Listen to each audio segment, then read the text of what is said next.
If there's anywhere in the world where the demographic dividend is going to prove important, it's sub-Saharan Africa.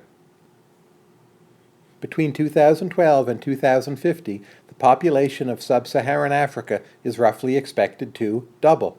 On a yearly basis, if you consider individuals between the ages of 15 and 64, their numbers are expected to go up on a yearly basis, on average, by 3.5%.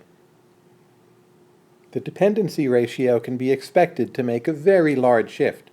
So as of 2012, there are roughly 6 people working for 5 people not working in sub-Saharan Africa. By the time 2050 comes around, we can expect that ratio to be almost 2 to 1. That is, 2 people working for every 1 person not working. The good news, of course, is that a lot more young people means a lot more people working. This makes it easier to increase output, and this kind of so-called demographic dividend has driven economic booms in parts of the world as diverse as East Asia and also Ireland. Having a large number of working people also makes it easier to support the very old and to support the very young. The obvious question, of course, is what will all of these people do for jobs?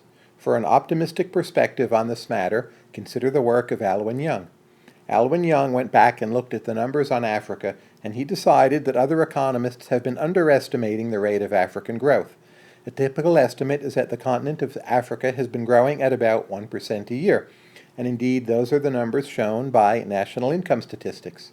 Alwyn Young looks instead at numbers on consumption, how people are spending their money. He looks at ownership of durables, housing conditions, children's nutrition and health, and household time and family economics. His conclusion is that on average, sub-Saharan Africa has been growing at a rate of about 3.3%. Of course, that's much better news.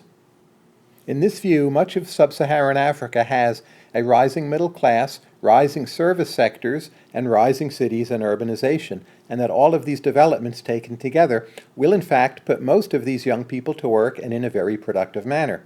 Africa can expect a kind of demographic dividend to help spur its growth. Again, that's the optimistic perspective. For a more pessimistic perspective, consider the work of Peter Lipton.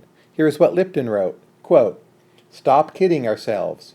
Faster GDP growth in Africa since 2000 is mainly a mining boom with dubious benefits.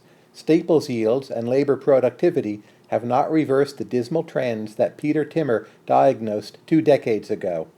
Big, credible rises are seen in only a few African countries, for instance, Rwanda, Ghana.